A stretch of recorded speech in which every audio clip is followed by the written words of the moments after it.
We've talked about the I'll never remember his name, the Japanese Japanese researcher who did the water Yamamoto. experiment. Yes, Yamamoto, and how, speaking to water kindly versus unkindly created two completely different molecules. And that's how plant biology is. That's how our animals are. That's how we are as humans. Positive thoughts, negative thoughts. So this energy piece is so important. It's been proven. Dr. Bruce Lipton, I'm sure you're familiar with his work. You familiar with him? No, I don't think I ran across him. You need to look at some Dr. Lipton stuff. So Dr. Lipton was one of the first people I ever heard speak 25 years ago on this whole energy vibration of our cells and how, excuse me. Energy, frequency, vibration. Nikola Tesla was talking about that as well decades ago.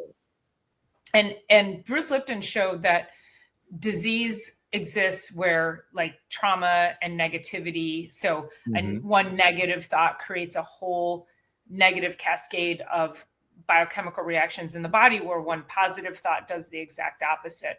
And so he showed that through a lot of his work. He was actually a professor teaching at like in a medical school, maybe Wisconsin or something like that.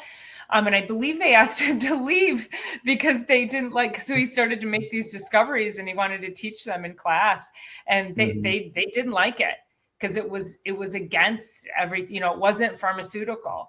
And so he ventured out on his own, 30 some years ago and started to teach this.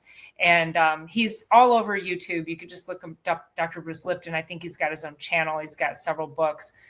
In fact, one of his books is, The Biology of Belief. That's what it is. So he talked about the mind and how it affects our cells. So I think you would really like that.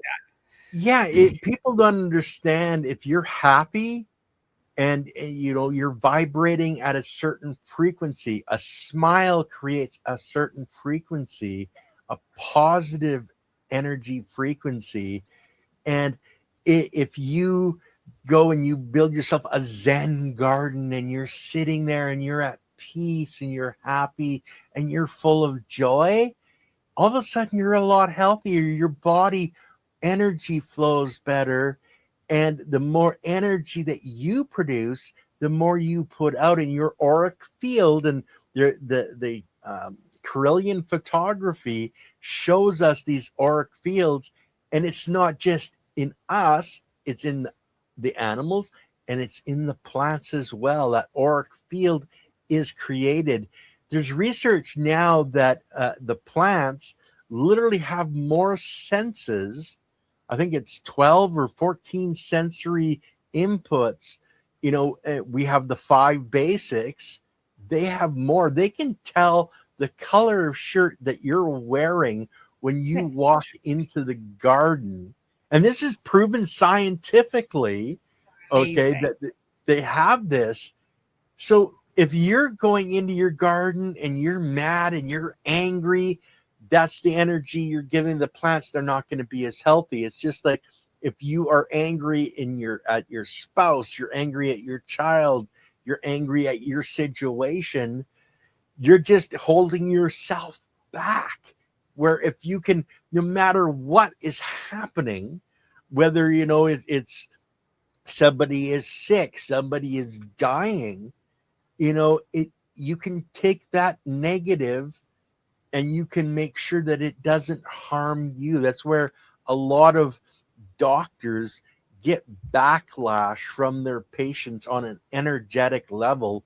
Most cancer doctors are going to end up getting cancer because that's the energy they're surrounding themselves with. And it's amazing how, that energy affects us. And it affects our food. Like, how many people nowadays give thanks for the food that they're consuming? And you can take that to a whole another layer and thank the animal that produced that food. Thank the soil that produced that food, the biology that produced that food, because remember, it's all cells. Thank that biology that created that cell and rejoice in that. It's going to give energy back to you because you're creating a positive feedback loop.